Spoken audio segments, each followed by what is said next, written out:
Many people are looking for the meaning of life. And what they don't realize is that while meaning is useful, there really doesn't need to be any meaning to life.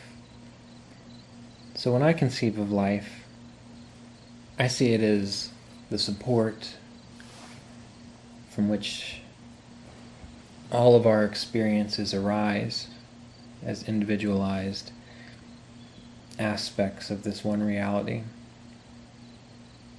Understanding the meaning of our individual selves, of our personalities, of the talents and skills that we have, well, that can be useful. Wasting our time trying to find the answer to something that has no answer, such as what is the meaning of life, that's not useful. However, what we can do is we can think about, contemplate, endeavor to understand what life really is. We do not need to know the meaning of life, for life can exist without a meaning. If we knew what life was, we wouldn't ask that question any longer. We would be able to exist as life itself, because that is all that we really are anyway. And through practices like meditation and prayer and contemplation, we can direct our awareness, our attention to life itself. When we practice breath awareness until our mind and emotions are calm, and then we can exist in that calm, that tranquility after the practice of the technique of breath awareness. We are experiencing life itself.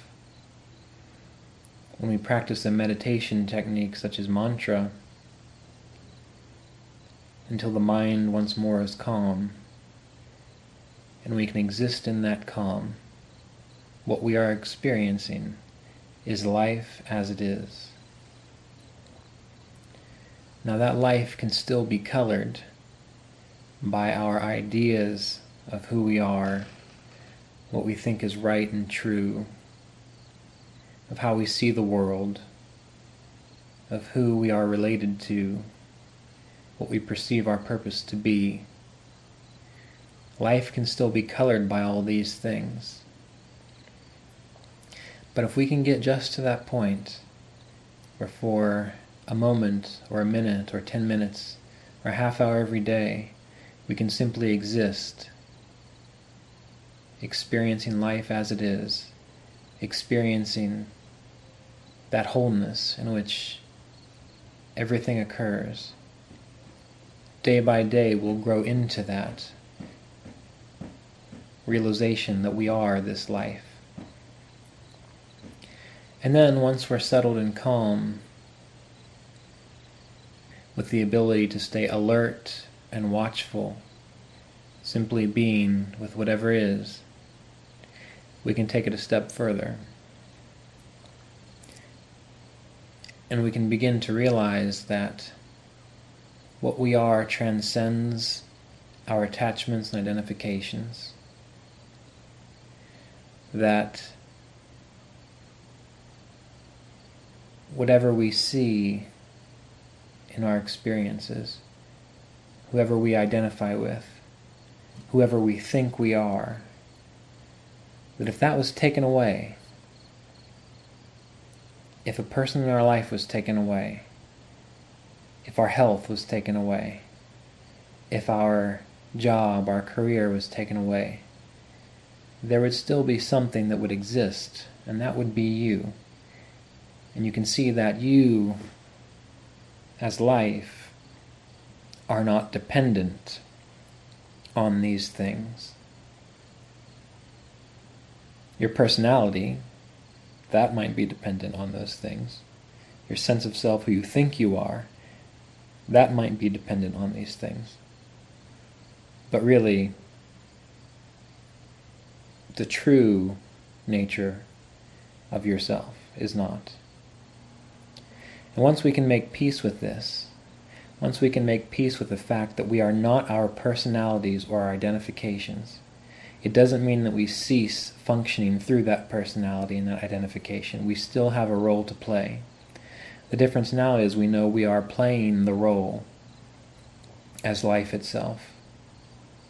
And we know that this particular experience, this particular set of characteristics and situations that define me as Ryan, or you as John, or Kathy, those have arisen, those have come together. And as with all things, they will pass.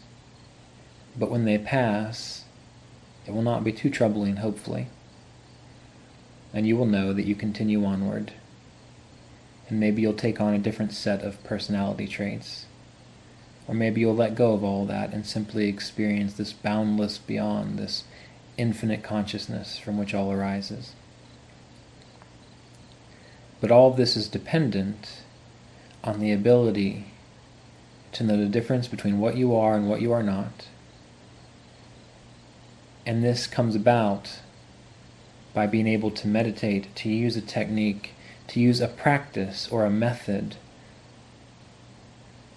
to go beyond the mind and the emotions, and to be perfectly fine, perfectly peaceful with sitting quietly in a room or in nature